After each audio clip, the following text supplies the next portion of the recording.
All right, from marrying my dream girl to wild leopard encounters, then skiing in the Alps, finally buying a new car, and signing a contract with Shopify Academy. This first quarter, Q1 2025, has been by far the craziest quarter of my life. Didn't even have the time to process it yet. But if you want to hang out today, I'll give you a personal update. Okay, so then, most emotional topic first. I finally bought a new car. No, obviously I'm joking. The wedding. Don't let her hear that. And yeah, I guess this starts with proposing, which I did towards the end of last year. So we celebrated our anniversary with a weekend in the Netherlands. And yeah, we spent a lot of time outside. We had this spa apartment with whirlpool and sauna, which was great for evenings. And I had, like, this is actually funny. I had photos printed out of the time that we spent together. And my plan was just to like tell her how much I enjoyed the time so far, and that'd be a huge honor for me to also spend the rest of my time with her. And I feel it was a good pitch, but man, I was so nervous. Like, at home, I thought I would play this cool, but then as the day approached, like, my thoughts were racing. I was sitting in this million-degree sauna. I felt I was gonna pass out, but then still had to play it cool. But yeah, eventually she said yes, and then we started planning everything. The next thing that then followed was the bachelor party. So that's also a thing here in Germany. There are no rules on how to do it. So this time, my friends and I rented this sick villa for an entire weekend. And we basically played a tournament of like various mini games, some drinking games. So the goal was just to spend a good time together. And I feel we definitely accomplished that, and everyone had a ton of fun. And yeah, after that came the big day, the wedding itself, which was one of the best days, maybe the best day in my entire life. Like, all friends and family were there. We had 120 people invited. It was very emotional. But yeah, neither my wife nor my family is really on social media, and they also don't want to be. So I guess we'll keep that part to ourselves, and I hope you can respect that too. Then, after the wedding though, honeymoon, Sri Lanka. And man, that was one of the countries I was most surprised by. I didn't look it up much in advance because we had so little time. But I was surprised how rich in nature this country is. So yes, they do have big cities, but then you also have mountains, you have the jungle, you have beaches. And it feels like we've seen every animal in the book. So it basically felt like one big adventure or one big safari. I even learned a little bit of Python. Badumts. Food was also amazing. So you could get Western dishes depending on where you stay. But then also the local food was amazing. And I didn't even have any stomach problems. Like, almost. Okay, maybe like one day. But overall, definitely one of the countries that surprised me the most, and one that I would love to go back to and visit again in the future. All right, the next personal highlight, definitely the new car. So I decided to go with the VW Arteon Volkswagen. I'm not even entirely convinced whether that's a well-known brand across the globe. Here in Germany, it definitely is. They also own several other brands like Seat, Audi, also some of the luxury cars, Porsche, Lamborghini. But yeah, so far I've really been loving it. I'm not even that bullish on cars in general. However, this kind of felt like a big upgrade from my previous car, which I had for the past 6-7 years or so. And yeah, for the new one, I feel it looks elegant, but also not crazy over the top. But then it still has 320 horsepower, which is fun, I'm not gonna lie. And there's also plenty of space, so in case I will have kids within the next few years, which is definitely possible, then yeah, there's enough space for all of us. And I feel it was a good decision. And then also driving a new car is a lot of fun in the beginning.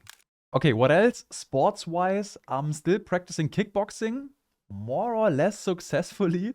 Yeah, sometimes it works, sometimes it doesn't. But either way, I'll stick with it. And yeah, then there's work. I'll start this off with a life hack that I kind of rediscovered. So when I'm working, like most of the times, I'm either here in the studio if I have to record something, or I hang out in my friend Robin's agency office.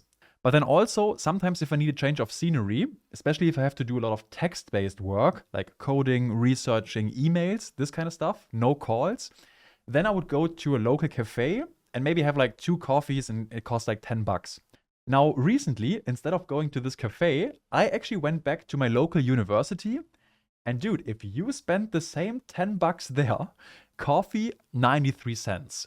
You get sandwiches for $2. Lunch, my favorite German food, for $5. So for the same $10, I get breakfast, unlimited coffee, and lunch. So I feel it's hard to find a better deal for an external office. also get some of the tax money back. And yeah, I always enjoyed the environment in the university. So I figured I'd just share that with you. Then also, big news, earlier this year, I did sign a contract with Shopify Academy. It's not a full-time contract, so more like an external consultant or however you want to call that. So we're now working on some projects together. And unfortunately, I can't say what it is yet, but best believe I will announce that as soon as possible. But it still feels big or like a big honor because, yeah, I've been providing education in this space for many years at this point.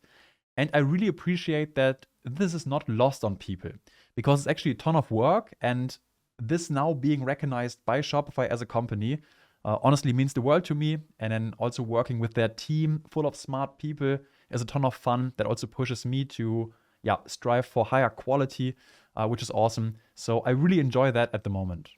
All right, then also quick update on my newest JavaScript training. We reached the first 100 members, which is awesome. And feedback has also been great so far. I will add some of the reviews on the website for you to check out if you're interested. And the next thing that I'll be adding to this training are some sales resources, because I feel, okay, the technical side is one thing, but then people also struggle with finding more clients, finding full-time work, getting hired, etc. And right now I'm supporting people in that regard during the live calls or also in emails. However, I feel it would be extremely helpful if we had more resources in there. So I'll just summarize the strategies that are working right now, also some timeless principles. And I mean, that's literally what I've been doing for the past 5 years. So yeah, that's going to be awesome. And everyone who joins now, even under the discounted price, will still get access to all the new modules once they're live. So yeah, maybe if that's interesting for you, also something to consider. Link as usual in the description. I'm sure you'll find it. Now the next work highlight is a pretty recent one because just last week I got invited to a meeting of all the European solution engineers working at Shopify. And in case you didn't know, Shopify is working hard on conquering the enterprise segment at this point. So they try to onboard more and more of these like $100 million brands. And the solution engineers are supposed to help these brands if they want to migrate to Shopify and basically find the right features and right solutions for their business needs. Yeah, hence the name solution engineer. And on that meeting, I think we were like 25 people, and I was holding a quick presentation on how merchants perceive Shopify in Europe based on the few data points that I have. So I talked to a lot of agency owners, freelancers, sometimes merchants. I read the YouTube comments, etc. So I basically just aggregated all these data points into a quick presentation. I might actually share that with you at one point. But yeah, that was a great experience as well. And after the presentation, we did a quick Q&A session. And they had good questions, difficult questions also, because again, it's like a super smart team of 25 people. And it was also very interesting to hear their perspective on certain things. And I feel opportunities like this would have never been possible without building this personal brand right here, like getting access to these meetings or even getting invited. And yeah, I still feel that has been one of the best decisions in my life, at least business-wise. Then there was also one in-person event that we joined this year, a trade fair, the e-commerce expo in Berlin. And my friend Robin actually had a booth there to represent their agency. And then I just joined to help a bit with sales, talk to people, get some leads, etc. And that was also really important because I think they paid around 15,000 for the booth. He also shared it with friends of his. But yeah, they had to land at least 1 or 2 good projects or clients from that in order to be worth it. And from what I heard, I think it did work out because they already landed one larger migration and then also a few leads are still in the pipeline. And on top of that, it was also just fun to visit Berlin for a couple of days. We joined the after party at a local brewery, reconnected with some of the people in the Shopify space, like Martin, who is a successful app founder. And it was just good to meet some people in person, especially in this world where we're in, where it's like all digital and remote. Sometimes it's just nice to connect with people in real life. And then after all of this, we still found a bit of time to go on a skiing trip together. Last year, we did this for the first time in Switzerland. This time, we decided to visit the Alps in Austria. And we were a little late this year, so some of the snow had already melted. But luckily, we were also close to a glacier area where it's a bit colder. And there was only like a 30-minute drive, at least the way that Robin drives. And there we still had great conditions. 1 or 2 days, the weather was kind of bad and you couldn't see much. But to me, that still felt like a small adventure because it's like you're on this mountain, you don't know exactly where you are. It's a little spooky and then you have to find a way to get down. But yeah, obviously for skiing, sunny weather and good vision is better. But we also had a few days like that. And yeah, I love the views in the mountains. They're just incredible. Food in Austria is also great. And then in the evenings and afternoons, we still found some time to get a bit of work done. So yeah, this Q1 has been quite busy. Maybe the busiest in my life. But I have this weird feeling that Q2 is also going to be busy. But yeah, right now I'm enjoying it. And I'm extremely thankful for being able to work remotely. I feel if I would have stayed in engineering back then, all of that wouldn't have been possible. And I also feel the last years overall have been a crazy journey. I'm super thankful for all the experiences along the way and also your continued support on this channel. And guess what? We're not done yet. So if you ever need any support, feel free to reach out. And I wish you an amazing rest of your day. I'll catch you in the next. Bye.